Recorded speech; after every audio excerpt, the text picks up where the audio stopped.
이런 이승만이 하와이 와서 학교를 만들어서 한인을 가리킨다고 하니까 아마 그 당시에 우리 대부분의 농장 노동자였던 그 멸시받고 천대받고 이런 그 노동자였던 우리 한인들의 입장에서는 굉장한 자부심, 자존심, 뿌듯함. 그러니까 나와 친척이 아니더라도 나와 같은 한국 사람이라는 그 이유 하나만으로 봐라. 니네도 프린스턴 박사 없는데 우리 한국 사람, 우리 박사가 프린스턴 박사야. 얼마나 대단했겠습니까? 그게 농장에서 힘든 노동을 하는데 우리도 니네도 없는 박사가 우리는 있어. 아마 그런 분위기였을 겁니다. 그래서 이 박사가 뭐라고 특별히 얘기하지 않아도 그 한인들이 스스로 이 박사 사업에 또 돕기도 하고 자기 자녀들을 이 박사에게 맡기면 우리 자녀들도 이 박사처럼 이렇게 훌륭하고 위대한 인물로 성장할 수 있겠구나. 이런 기대감 같은 거, 이런 것 갖고 오지 않았을까요? 입장 바꿔서 저였더라도 내 아이들을 저렇게 프린스턴 박사한테 교육받게 맡기고 싶다. 이런 생각이 듭니다. 네, 이제 5번째 보면은 이승만은 독립운동을 빙자한 횡령범이다. 요거를 사실 제가 굉장히 많이 이 얘기에서만은 이 박사의 혐의를 완전히 벗겨주고 싶다 이런 생각을 가지고 참 꼼꼼히 참 기록도 찾아보고 했는데 여기까지 하기까지에는 그 하와이에 계시는 이덕희 선생님이 쓰신 요번에 나온 지 얼마 안 된 그 신간이 굉장히 많이 도움이 됐습니다. 그 이전에도 여러 가지 한인 기독교 또 한인 기독학원 이런 거 관련한 책을 이제 내신 것도 있고 한데 그 이전에 냈던 것들보다 얼마 전에 나왔던 하와이 한인 하와이 국민의 100년사 이 책이 결정적으로 좀 많은 도움이 됐었습니다.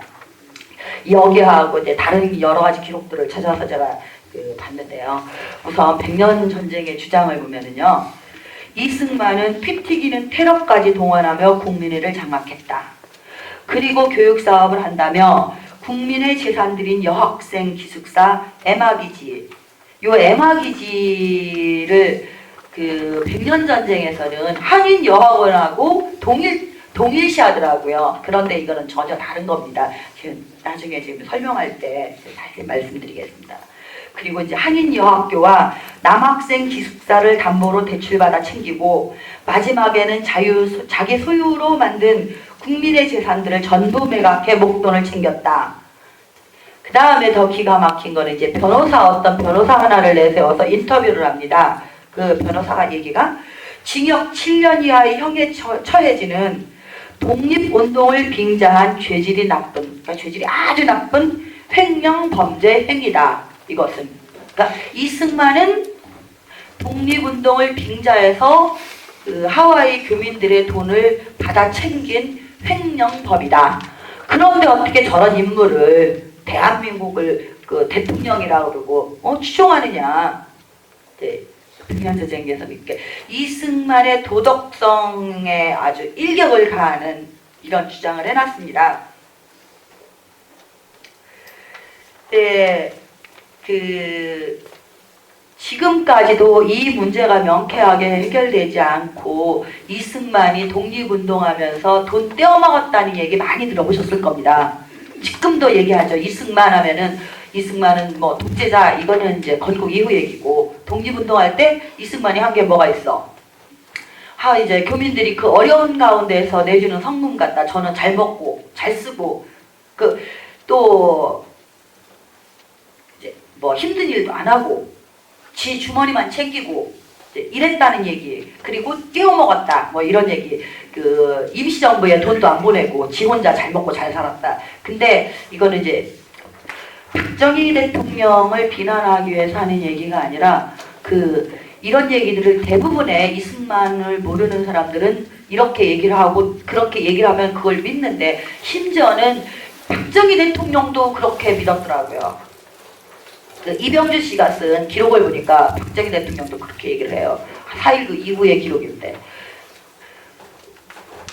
이승만이 한 게 뭐가 있어? 독립운동회 때문에 미국에서 교민들이 준 성금 갖고 잘 먹고 잘 살고 뭐 그거 해서 우리가 지금 독립됐던 거야? 12년 동안이나 해먹으려고 나 아니면 안 된다 이런 욕심을 갖고 그 박정희 대통령이 정확하게 그렇게 얘기했습니다. 그럴 정도니까 이게 거의 정설이다시피 일반인들이 이승만에 대해 들어봤다면 이런 얘기는 다 들었을 거예요. 이승만 돈 떼먹었다 하와이 교민들의. 근데 이 하와이에서 이게 결국은 이제 이런 얘기들을 한 것은 주로 그 박용만을 지지했던 박용만 지지파들, 김원용이나 김호 이런 사람들, 반이승만 세력들이 이런 얘기들을 많이 하는데요.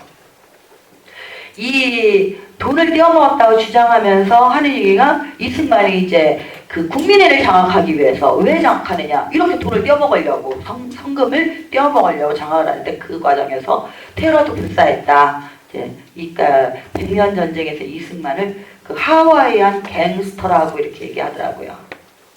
그런데 사실 그 국민회는 분규가 1차, 2차에서 이제 1915년하고 1918년 두 번의 분규가 있는데 이거는 이 백년 전쟁에서 주장하는 것처럼 국민회를 장악하기 위해서 분규가 일어난 게 아니라 독립운동 방향을 두고 이게 노선 갈등 때문에 일어난 겁니다.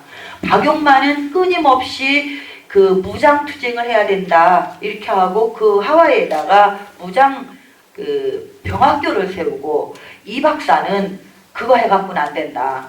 우리는 이제 이 민족